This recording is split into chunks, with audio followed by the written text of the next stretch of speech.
Well, I have my own private road, the Oregon Central and Pacific. It's basically an basically a GE powered locomotive, railroad, not a locomotive. I have 10 B boats, U-28Bs, U-30Bs, U-33Bs. Then there are 2 chop nose Jeep 9s and an SW1500 switcher for the motive power for the Oregon Central and Pacific. It's painted a Chicago Northwestern's dark green, and that's kind of about that one. And also we have a car over here from the local railroad club, which I'm a member of, a founding member of. That's the Longview, Kelso, and Rainier Railway, and that's a car that I painted up for myself while doing some cars for the club itself. So anyhow, I'm also like I say, I mentioned, I'm a founding member of the Longview, Kelso, and Rainier Model Railroad Club. I'm the only original member still with the club. Don Stanton passed away a number of years ago, and his wife moved to Missouri. She was a member of the club for a while too, but she's moved away. And then Jim Davis, the other founding member, he moved to someplace. We haven't seen him now in quite some time either, so not sure if he's still in this area or if he left town or what happened to him. But anyhow, that's a little bit about the LK&R. The LK&R was formed in April of 1985, so been a club coming up on 29 years. Right now there's about 16 members, and we meet in a room off the gym in the old grade school here in Rainier. The school district sold the grade school, and a church bought it and has converted it into a church, and they lease out the old classrooms to various folks. And our club has a classroom that we use off the gym in the grade school. And back here, and there's another group of figures. These are some hobos waiting for the local freight out of town. Well, here's Oregon Central and Pacific. This is a SW1500, number 15, on my private road. Over here at the engine house, we have a couple of cabooses in the caboose track. Oregon Central and Pacific. And then right behind there, the number 51 is a chop nose Jeep 9. I have a pair of those, the number 50 and the number 51. And you see behind here is a number 61. That's a U-28B. As we can pull it out a little bit here, I guess.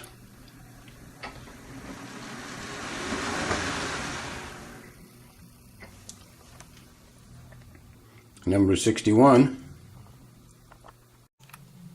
As I mentioned before, the OCP is mostly General Electric locomotive in the B boat series. So we have U-28s, U-30s, and U-33Bs. Number 66. The locomotives were numbered in the order that I received them, so there could be a U-28B with a higher number than a U-30B or a U-33B because of the way I numbered them.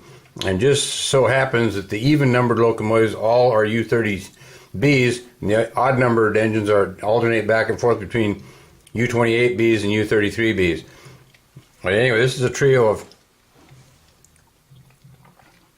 U-30s and a U-33.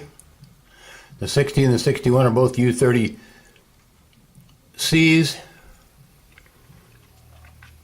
and here's a U-33B. All right, here comes the OCP U-boats, a trio of them on a short freight.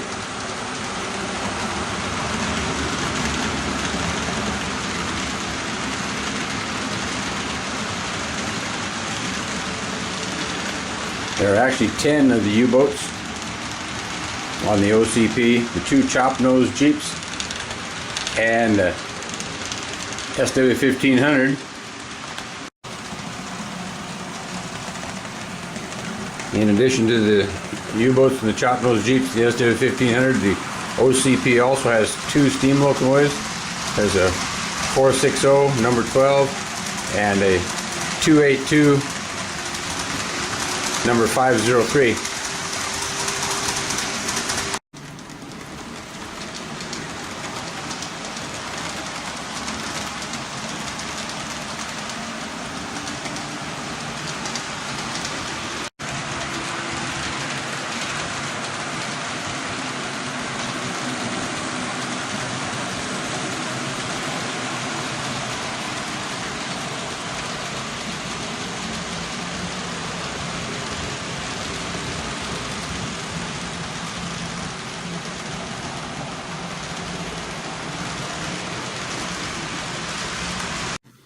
Well, this is the 503, the 282. It's an old Mantua that I've had for eons and eons. It needed to be painted, so I went ahead and painted it. And like you see right here on the tender, Oregon Central and Pacific, and it is number 503.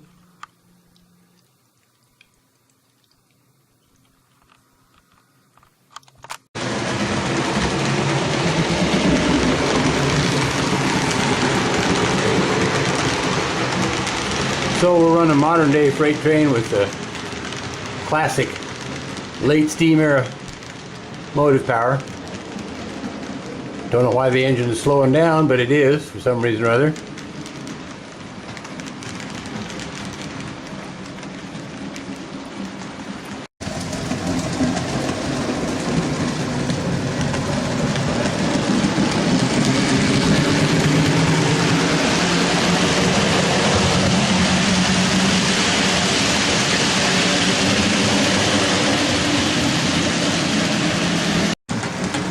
And coming by the yard is the SW1500 and this little freight train.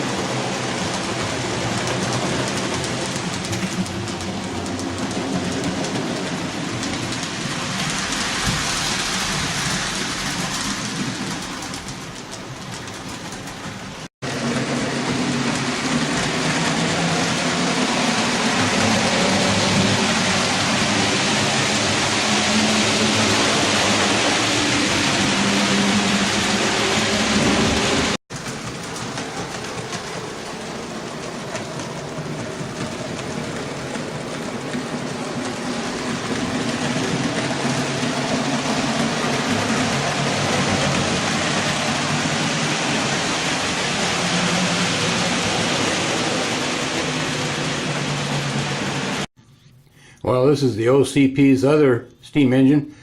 It's a 460 number 12 that you can see right here. And there's the lettering on the tender. This one is also a Mantua. It's older than the Hills. And I repainted it. It was painted in some horrible paint scheme, so I was able to get the locomotive apart and get all the factory paint off of it. And then I put the paint job that it has now on it. And it has basically two speeds, either dead stop or wide open. So who knows how it's going to run, but we'll give it a try and see if it'll even pull this freight train. Well, the number 12 won't pull this train. It's more train than this engine can pull. That's what we get. It doesn't want to go, so that's all we can do out of the little 460. Take the train off of it, it runs okay, but it's a pretty small engine to run that freight train, so. Oops, just quit on the frog of the switch here. Now this disc is about to run out, so we'll see if it runs out first or the train does, whichever. Like I said, it has two speeds, basically wide open and dead stop.